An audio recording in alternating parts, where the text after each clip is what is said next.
Good morning, and welcome to the Unitarian Universalist Church of the South Hills, also known as Sunnyhill. It is a great joy to see you here this morning. Our mission here at Sunnyhill is to create a more just and compassionate community within and beyond our walls. My name is Mary Jo Hennessy, and I serve as a worship associate for this congregation. And if you are a newcomer or a visitor to our congregation, please go to sunnyhill.org and click on the button that says New to Sunnyhill to receive more information about our congregation and to receive our weekly email newsletter called The Beat, which will arrive in your inbox every Wednesday, just once. And make sure you read all the way to the end so you can be informed of all the events within our walls and outside of our walls that support our mission. And if you are joining us online today, please say hello or good morning in the comments or Facebook or YouTube. We'd love to hear from you and wish you a warm welcome as well. And if you don't mind, I will now change into my board member hat to share with you this month's board moment. November, and this is kind of a dual November-December board month thing, so just so you know. Our November meeting was focused on the budget, a very hot topic this time of year, and everyone received in their inboxes a version of the draft budget that you can review, and please do so. So you are familiar with all the line items and the monies allocated. It is your pledged dollars at work. And of course, we will be voting on the budget next week at the annual meeting. And we are also going to recognize our member volunteers for the months of November and December. They are the two Janes, and we do have one with us here this morning. Jane Jensel is our November Volunteer of the Month. Jane took on the role of garden team chair this year and did an amazing thing, keeping everything alive, well, and prospering during great heat and drought. She followed on the excellent work that had been started by Miriam Carr. Jane organized work parties, put in countless hours making our garden beds beautiful year-round. I did see her melting a couple times, but she powered on. She has also provided regular garden updates that appear in the Beat. These garden spotlights, as they were called, have been both educational and informative. Jane's green thumb and devotion are greatly appreciated. Stand up, Jane. There we go.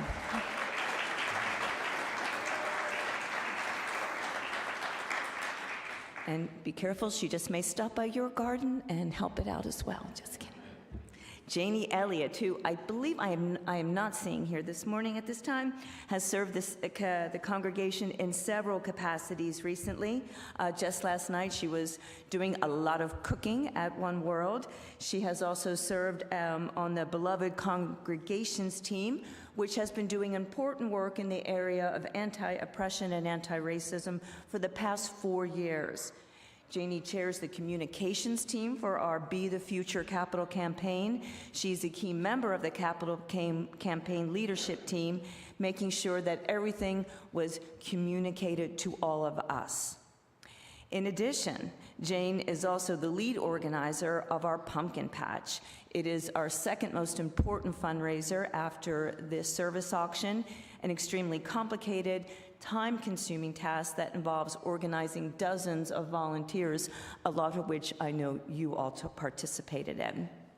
And Janie also does work outside our walls. She participates in the Church of the Larger Fellowship, which last week some of you may have helped to sign Christmas cards that go to the incarcerated.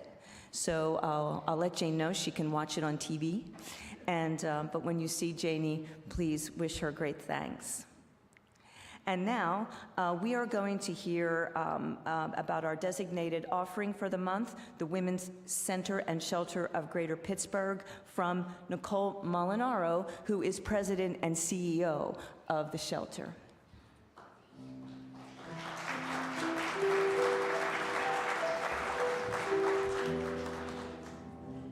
Good morning. morning, everybody. It is such a delight to be here today. Thank you so much, not just for having me, but for obviously considering Women's Center and Shelter for your donations for this month. We really greatly appreciate it. As I said in the first service, I go to East Liberty Presbyterian Church, which is very much a sister church in terms of social justice, in terms of radical inclusivity. So I really feel so welcome and at home here at Sunnyhill, and just really appreciate all the work that you do in the community, not just this, but all of the work that you do. So to tell you for a minute about Women's Center and Shelter of Greater Pittsburgh, we've been around, as you might have seen in the logo, for 50 years.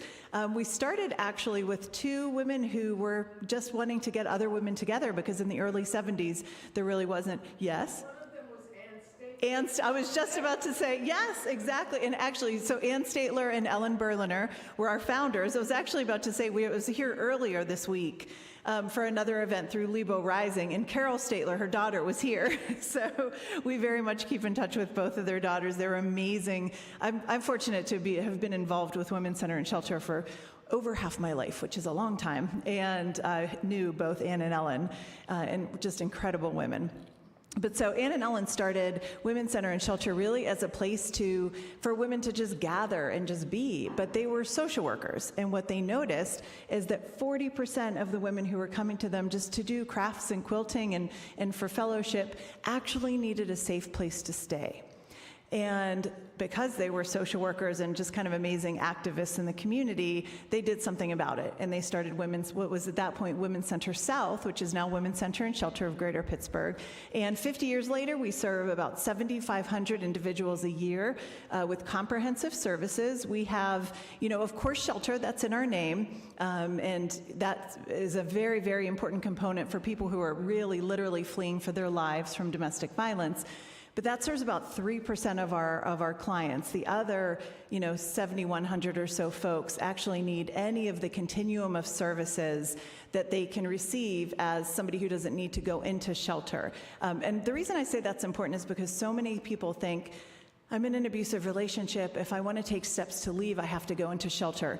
It's very much not the case. There are many supportive services that you can get that will help you to take whatever your next step is in an abusive relationship. So Women's Center and Shelter has really a continuum of services. We have support groups, we have therapy, we have medical advocacy, legal advocacy, pro bono legal help, we have immediate needs coordination, and really so much more. Basically, if I was to say it in a nutshell, whoever you are and whoever you love, and wherever you are in your journey, whether you are just thinking, am I in an abusive relationship and need to talk to somebody to try to kind of think about the red flags, or if you're literally fleeing for your life, Women's Center and Shelter is here for you to offer help and to offer hope. And I think it's especially important to say that we serve all survivors of domestic violence, because our name, Women's Center and Shelter, of course, can sometimes keep folks from getting services from us. So I want to make it very, very clear, we serve all survivors of domestic violence. So again, just wanted to take a moment and tell you a little bit about Women's Center and Shelter, and to say thank you so much for your support in the past and currently. I will also share again, because I do feel like this is such a safe and friendly space, that we all know, I think, that that we are entering into a really tough season, and that organizations like Women's Center and Shelter have a lot of threats against us. We have threats for both our funding, and we have threats for our clients that we serve through the Violence Against Women Act and other sorts of protections that they receive, that we are very concerned about, in addition to the increase in domestic violence and complexity, severity, and frequency that we saw that started back in 2016. We all know what happened in 2016, was exacerbated tremendously by the pandemic, and really hasn't gone away. So we are very concerned at this time of really increased need and potential threats, that it's so important to be able to reach out to community groups such as yourself and to say thank you so much for your support, because without your support, without the support of the community, we literally would not be able to do the work that we do. So thank you all so much. We really appreciate you having me here today, and appreciate all your support. So thank you so much. Have a great rest of the day, everybody.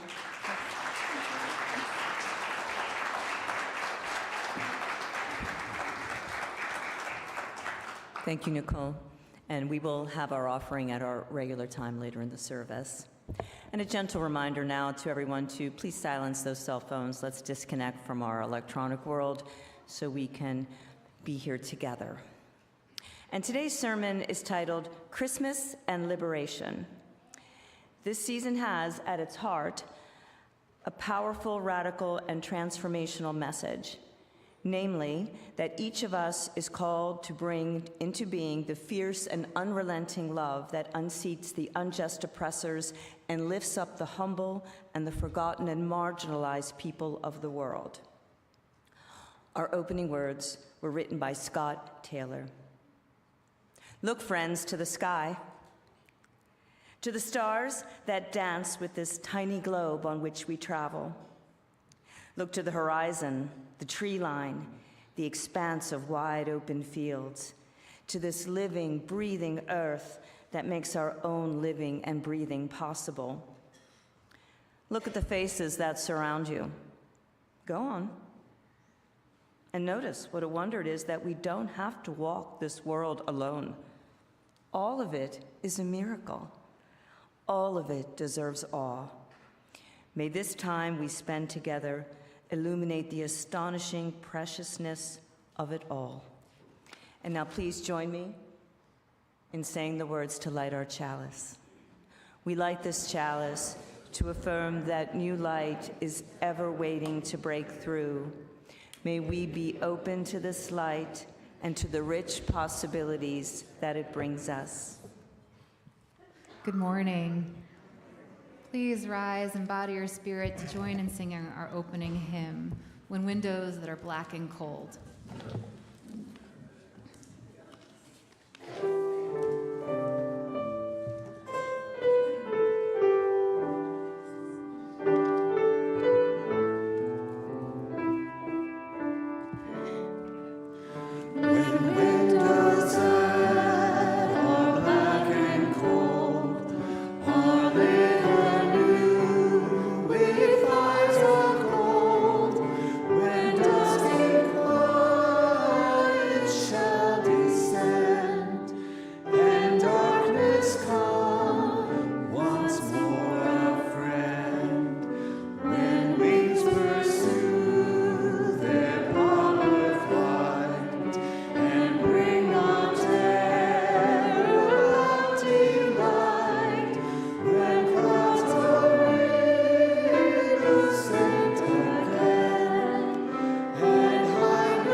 Good morning, friends. For today's story, we are going to be staying in our seats, but if there are some kiddos that want to come up, there are spots in the front row. If you want to have a front row glance at our pictures, you can do that. But before we get started, I want to tell you a little bit about the story we're about to listen to. It is called Refuge. That might be a new word for some of our friends. The word refuge means a place safe from harm. The story will follow a family seeking a safe place to start their new life as parents of a baby. That baby's name was Jesus, and he was born in a place called Bethlehem. His mother's name was Mary. This child was going to bring peace and love to the world in a new way. But first, the family would have to find a place to just be. As we listen to the story, told from the perspective of the donkey, we focus on the humanity of this family. At this point in history, they are a family in a time of crisis seeking shelter from harm. They relied on the kindness of strangers in search for goodness in the world to keep them safe. As we approach this holiday season, let us remember that many folks still seek refuge. Let us aspire to be the strangers who provide the sanctuary they're looking for. and for our story, Refuge by Ann Booth and Sam Usher. The man led me, and I carried the woman all the way to Bethlehem. And then the baby was born.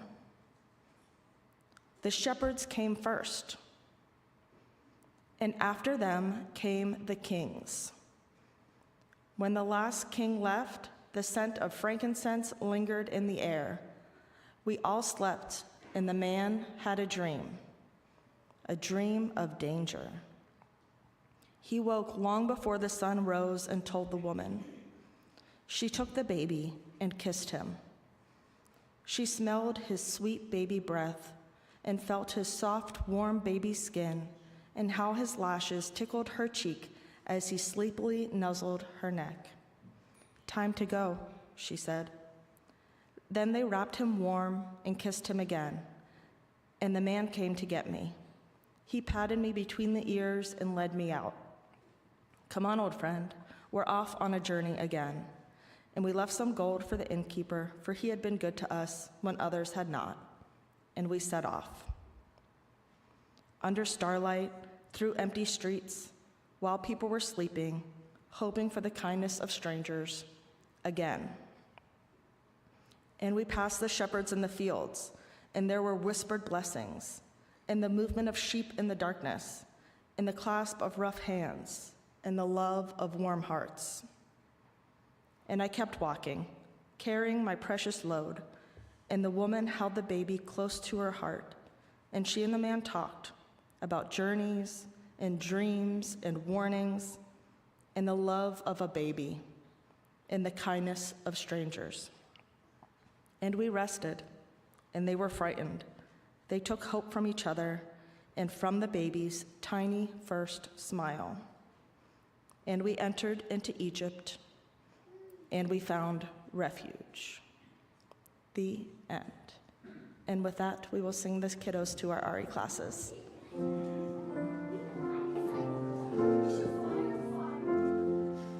As you go, may joy surround you. As you go, go in peace. Know our love is with you always. As you go, as you go, as you go, may joy surround you. As you go, go in peace. Know our love is with you always as you go. As you go.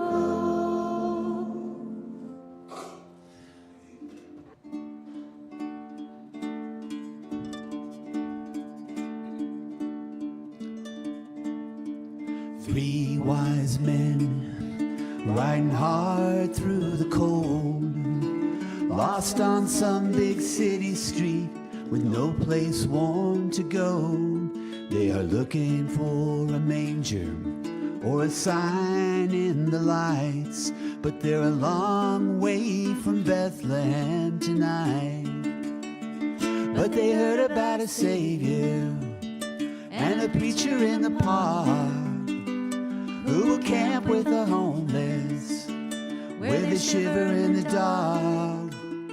He'll deliver salvation to the weary and the cold, and he'll bring joy, joy, joy to the wandering soul.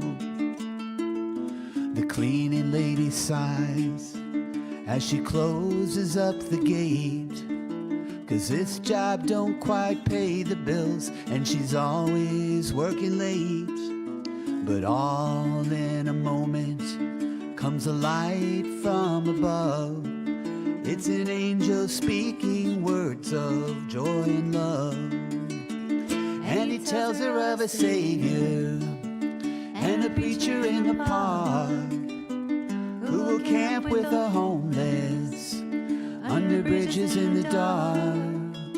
And he'll deliver salvation to the weary and the cold. And he'll bring joy, joy, joy to the wandering soul. 4 in the morning, at the Trade Winds Motel. The register reads all full up, and the clerk thinks just as well.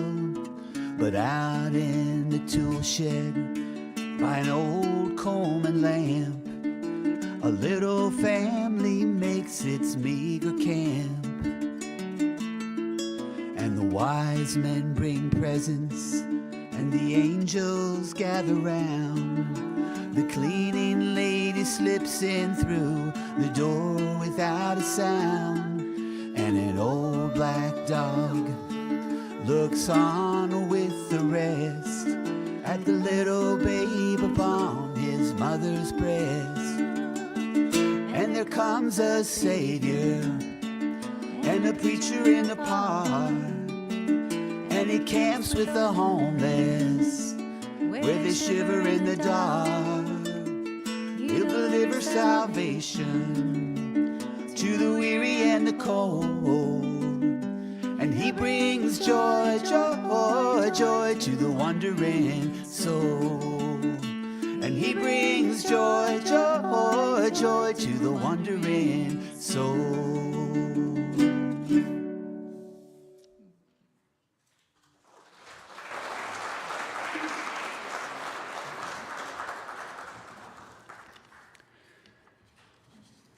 This is a time in our service when we share joys and sorrows that have been submitted by members of the congregation.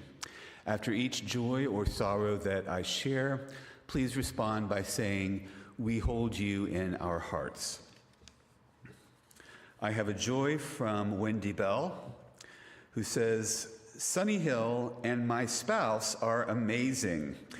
The outpouring of support and good wishes have lifted me up during my recuperation from surgery this past week. And Michaeline has been such a trooper. She even gave me a bell to ring, which I have not yet used.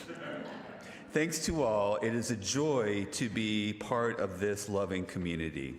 To Wendy and Michaeline, we hold you in our hearts." A joy from me. What a great joy it was to see so many Sunnyhill members and friends at last night's One World holiday celebration. Many thanks to Elizabeth Mortimer, Ann Trondle Price, and the dozens of others whose hard work made this joyous event possible.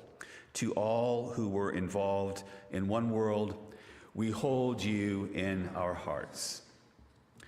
As we sing our musical meditation, we invite anyone who feels moved to do so to come forward, light a candle, place it in the sand, and then return to your seat.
Please join me in the spirit of meditation or prayer.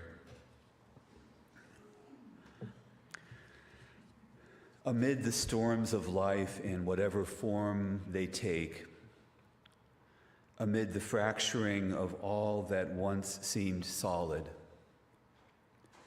amid feelings of being lost and sometimes adrift in chaos, we pause to reach within and among ourselves that we might sense the spirit of life itself, might experience its steadying presence. The whirling storms subside toward stillness. That which is fractured begins to heal, and we begin to find our way again. When we pause to reach within and among ourselves, we sense the spirit of life begin to emerge, a sighing presence in the storm, the brokenness, the chaos. Let us pause for a moment of silence so that we might sense what lies beneath.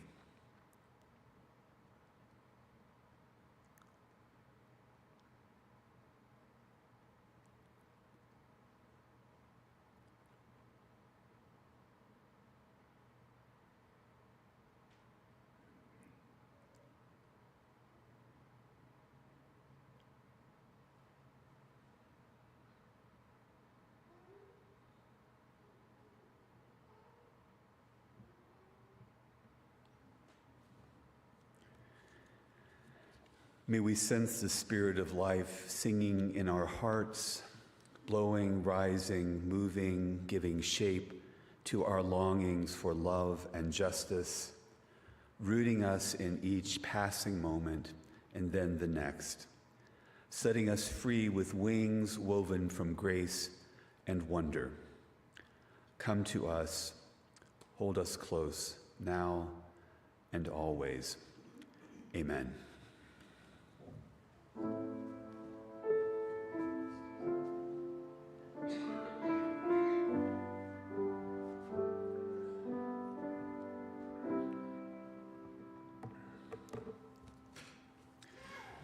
The character of Mary in the Christmas story often gets short shrift and is presented as merely a passive vessel rather than an active participant in events as they unfold. She was, after all, according to the story, the mother of the incarnated Son of God.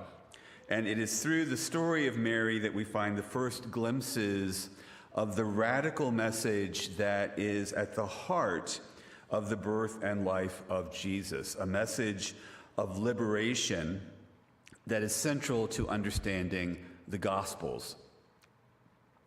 Author and journalist D.L. Mayfield tells a story of how she discovered this more radical activist side of Mary only in recent years. She writes, "When I was 15, I was cajoled into playing the role of Mary in our church's Christmas nativity scene. I was embarrassed, stuffing a pillow under a robe to signify pregnancy, but I felt I had no choice. I was the pastor's daughter, and there was no one else who could play the role." We'll take a moment of silence to remember the pastor's daughters and the many challenges they face in life. She continues, "My cheeks burning in shame, I remember feeling little connection to Mary, the Mother of God. I was silent in the play. Mary, in our tradition, was a vehicle for Jesus, a holy womb, a good and compliant and obedient girl. Much later in life," Mayfield says, "I was shocked to discover that Mary wasn't quiet, nor was she what I would call meek and mild." Mayfield is referring to the first chapter of the Gospel of Luke and a song that appears there that's known as the Magnificat, which is sung by Mary. But before we get to the Song of Mary, I'd like to provide a little bit of biblical context. The first two chapters of the Gospel of Luke are in many ways something like a Broadway musical, and that people keep stepping onto the scene and bursting into song. In Luke chapter 1, when Elizabeth, who is to become the mother of John the Baptist, is visited by her cousin Mary, Elizabeth sings a song now known to Catholics everywhere as the Ave Maria or Hail Mary, which I'm sure many of you could recite by heart, whether you want to or not. Hail Mary, full of grace, the Lord is with thee, and so on. Then in response, Mary sings her own song, which, as I said, has been known as the Magnificat, which we'll get to in just a moment. And then Zechariah, husband of Elizabeth, takes the stage shortly after the birth of their son, the future John the Baptizer, and starts singing a song of freedom that has come to be known as the Benedictus, which is often sung as a morning prayer in some Christian contemplative traditions. In the second chapter of Luke, a character called Simeon, when holding the 8-day-old Jesus in his arms in the temple, sings a song that came to be known as the Nunc Dimittis, which has been sung for centuries by monastics as the final prayer before retiring for bed. And of course, it's also in the second chapter of Luke that we find the songs of the angels and shepherds, well-known and much-loved parts of the familiar story of the birth of Jesus. So there's a whole lot of singing going on at the beginning of the Gospel of Luke. And that's not just an accident or an indication that Luke was someone who would have really loved show tunes.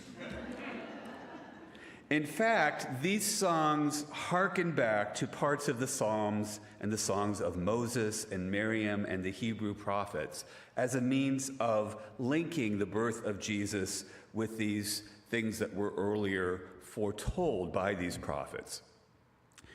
The first verses of the Song of Mary may be somewhat familiar to you. My soul magnifies the Lord, and my spirit rejoices in God, my Savior. The Latin name for the song, Magnificat, means to magnify. Also possibly familiar are the next few lines about Mary being overwhelmed at the goodness of God, looking down upon a humble girl, that God is mighty and has done great things, that he is holy and will bless those who fear him. And then comes this passage. He has performed mighty deeds with his arm. He has scattered those who are proud in their inmost thoughts. He has brought down rulers from their thrones, but has lifted up the humble. He has filled the hungry with good things, but has sent the rich away. And by the way, the use of the past tense in that passage, he has scattered, he has brought down, he has lifted up, does not quite capture the sense of the original Greek text, which uses what's known as the aorist tense, something that doesn't exist in English, but implies the already and not yet, that which has already begun and is sure to be fulfilled in time. So it's a prophecy about the future, even though it seems to be couched in past tense language. There's no extra charge for that little biblical Greek lesson today, by the way. Mayfield writes, in all my long years of being in church, of knowing the Christmas story backward and forward, I never heard these verses emphasized. Here, Mary comes across less like a scared and obedient 15-year-old and more like a rebel intent on reorienting unjust systems. She says, I loved this Mary. Where had she been all my life? Oscar Romero, priest and martyr, drew a comparison between Mary and the poor and powerless people in his own community. Dietrich Bonhoeffer, a German pastor and theologian who was imprisoned by the Nazis, called the Magnificat the most passionate, the wildest, one might even say the most revolutionary hymn ever sung. Revolutionaries, the poor and the oppressed, all loved Mary and they emphasized her glorious song, but the Magnificat has been viewed as dangerous by people in power. Some countries, such as Guatemala and Argentina and the British in colonial India, have at certain points in their histories outright banned the Magnificat from being recited or sung in public. And evangelicals, in particular white evangelicals, have devalued the role of Mary and her song to the point that she has almost been forgotten as anything other than a silent figure in the nativity scene. Some of you might remember a controversy that unfolded about 5 years ago when a then newly elected Mount Lebanon school board member changed her social media profile picture around Christmas time to an image of Mary as rebel, wearing the familiar headdress and with the canonical halo, but also wearing a shirt emblazoned with the anarchist logo and holding what seems to be a Molotov cocktail. The school board member was accused of heresy, of blasphemy, of being hateful or disrespectful of a saint of the church. But what these critics seemed not to know or care about is that the image of Mary as a disruptor of the status quo, as an advocate for the poor and the disempowered, is an important aspect of Christian teaching and Christian tradition. My own favorite depiction of Mary as liberator is this woodcut from Ben Wildflower, which shows an iconic Mary with her fist raised, surrounded by the words from that song, "Fill the hungry, lift the lowly, cast down the mighty, send the rich away." As I mentioned a moment ago, Oscar Romero, who has been sainted by the Roman Catholic Church, extolled an image of Mary as the bringer into the world of a radical message of liberation. As Romero wrote, "Advent should admonish us to discover in each person that we greet, in each friend whose hand we shake, in each beggar who asks for bread, in each worker who wants to use the right to join a union, in each peasant who looks for work in the coffee groves, to discover in each of these people the face of Christ. Then," he says, "it would not be possible to rob them, to cheat them, to deny them their rights. They are Christ, and whatever is done to them, Christ will take as done to himself." So said Oscar Romero. So the image of Mary as a radical dedicated to lifting up the lowly and bringing down the mighty is very much in keeping with many teachings of the church and very much in keeping with the Christian message of liberation as articulated by Oscar Romero, Gustavo Gutierrez, and by Pope Francis himself. We need to push back against those who wish to keep Mary only as a silent, passive figure in the nativity scene. It is time to return Mary to her rightful place at the front and center of the Christmas story. For far too long, Mary has been marginalized, her role reduced to a bit player with little or no agency, when in fact, she was, after Jesus himself, the most important character in the story. And as I say almost every year around this time, I am completely in favor of putting the Christ back in Christmas if the Christ that we are talking about is the one who brings down unjust rulers from their thrones, who lifts up the humble, who fills the hungry with good things, and who vanquishes the oppressors. And make no mistake, this is the Jesus of whom Mary sang, the child of hers whose birth and life she proclaimed loudly and joyfully. So it is that Mary brings to us at least two vitally important messages to keep in mind during this Advent and Christmas time. The first has to do with making space in our lives for real and unbridled joy. Don't be afraid to burst forth into song this holiday season. Luke would approve, and so would I. While there is much to be concerned about, gravely concerned about in our world right now, there is also much to celebrate. And without joy, real liberation is not possible or even desirable. Sing a song of joy in whatever way you can, whenever you can. The second message from Mary is that the particular event many of us are preparing to celebrate, Christmas, has at its heart a powerful, radical, and transformational message. Namely, that each of us is called to incarnate, to bring into being the fierce and unrelenting love that unseats the unjust oppressors and lifts up the humble and the forgotten and marginalized people of the world.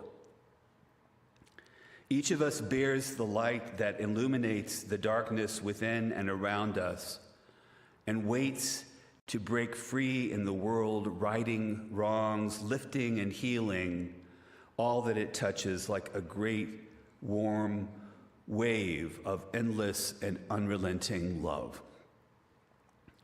In the words of the poet Jan Richardson, "Blessed are you who bear the light in unbearable times, who testify to its endurance amid the unendurable, who bear witness to its persistence when everything seems in shadow and grief.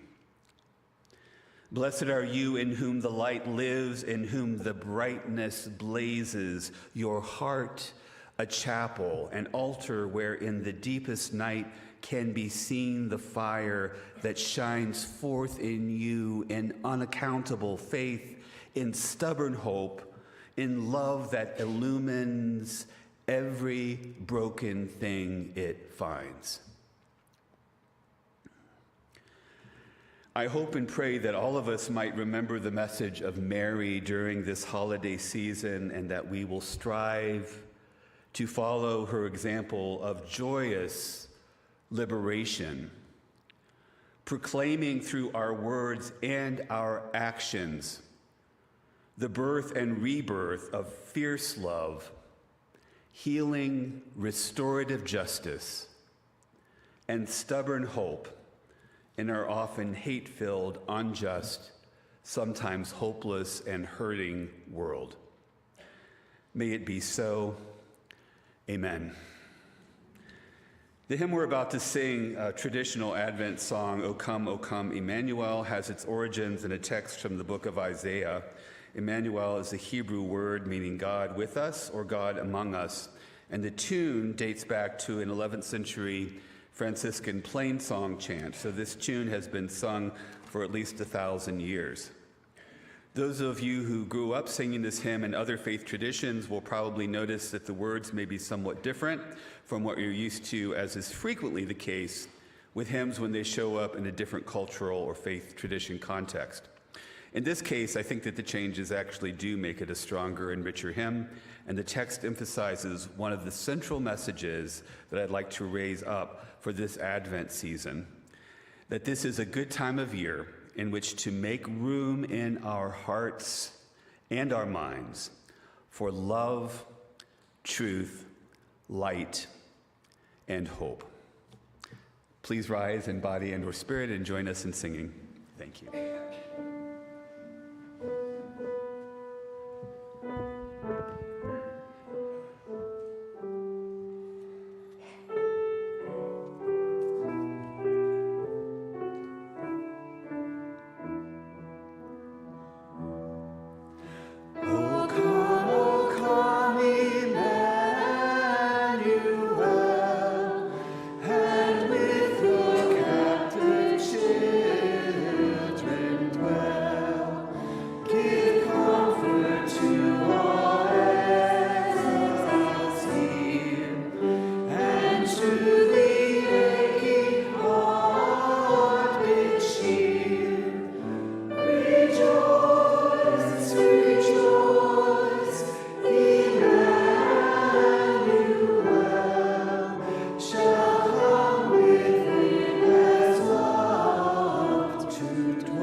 It is now time for our offering, which, as we know, will go to the Women's Center and Shelter of Pittsburgh.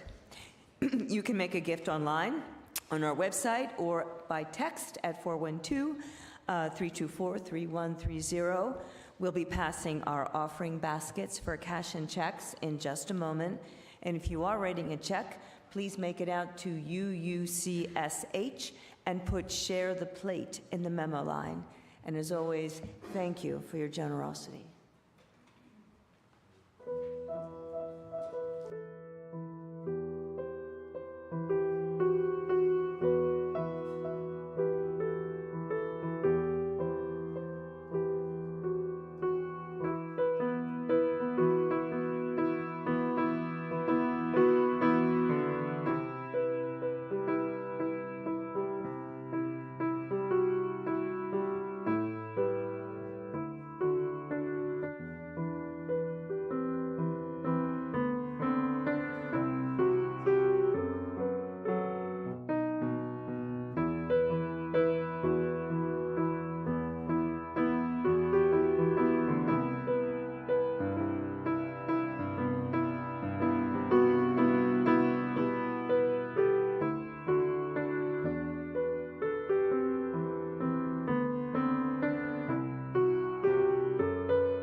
Please join me in the words to extinguish our chalice. We extinguish this flame, but not the light of truth, the warmth of community, or the fire of commitment. These we carry in our hearts until we are together again.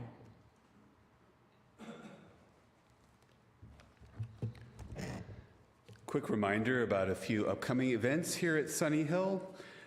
This coming Sunday, the 15th, we will have our congregational budget meeting between services, so starting 10 a.m. next Sunday, the 15th, to approve our budget for 2025. On Wednesday, December 18th at 7 p.m., we'll have our longest night service, and anyone is invited to attend that. The following Sunday, the 22nd, we'll have only one service on that Sunday morning, and that will be at 10 a.m. 2 days after that, on December 24th, is our Christmas Eve services, which will be at 4 p.m. and 6 p.m. And on the 29th, all of the staff and I are going to be taking a long winter's nap, and our service that day will be streamed online only. So just keep in mind these upcoming events in the next couple of weeks. We'll close with these words: in our hungering for meaning, in our aching for friendship, in our yearning for justice, in our hearts remembering of finer days, may we look deep within the mystery of things and gather our strength. May each of us proclaim the graceful power of life and love, and so may we live in hope. Go in peace.